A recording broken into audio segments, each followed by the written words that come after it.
పారా Olympics 2024 అనగా ఇది అంతర్జాతీయ క్రీడా ఈవెంట్.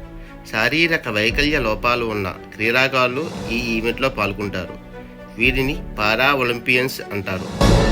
ఇందులో మనిషిలో లోపాలు కల అనగా అంధత్వం, పక్షవాతం కల ఆటగాళ్ళు ఉంటారు. వీటిలో శీతాకాలం, వేసవి పారాలింపిక్ గేమ్స్ అని ఉన్నాయి. ఇది ఒలింపిక్ గేమ్స్ తర్వాతనే జరుగుతాయి. అన్ని Paralympic games international Paralympic committee అనగా ఐపీసీ ద్వారా నిర్వహించబడతాయి. అది ముఖ్యంగా ఈ వీడియో చేయడానికి కారణం ఏమనగా, ఈ పారా ఒలింపిక్స్ 2024లో పారా అథ్లెట్ అయిన అనకాపల్లి జిల్లాకు చెందిన రవి రంగోలి జూలైలో బెంగళూరులో జరిగిన మెన్స్ షాట్ పుట్ F40 కేటగిరీలో విన్ అయ్యి పారా ఒలింపిక్స్ సెలెక్ట్ అయ్యాడు. రవి సొంతూరు చిరుకువానిపాలెం విలేజ్, కోటపాడు మండల్. తండ్రి దేవుడుబాబు, తల్లి మంగ. వీళ్ళిద్దరూ farmers.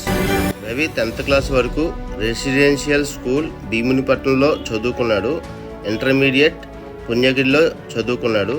Degree మగతి degree college in విశాఖపట్నంలో చదువుకున్నాడు. మన అనకాపల్లి జిల్లాకు చెందిన రవి ఇంటర్నేషనల్ పారాలింపిక్స్ సెలెక్ట్ అయినందుకు మనం అందరూ చాలా హ్యాపీగా ఉన్నాం.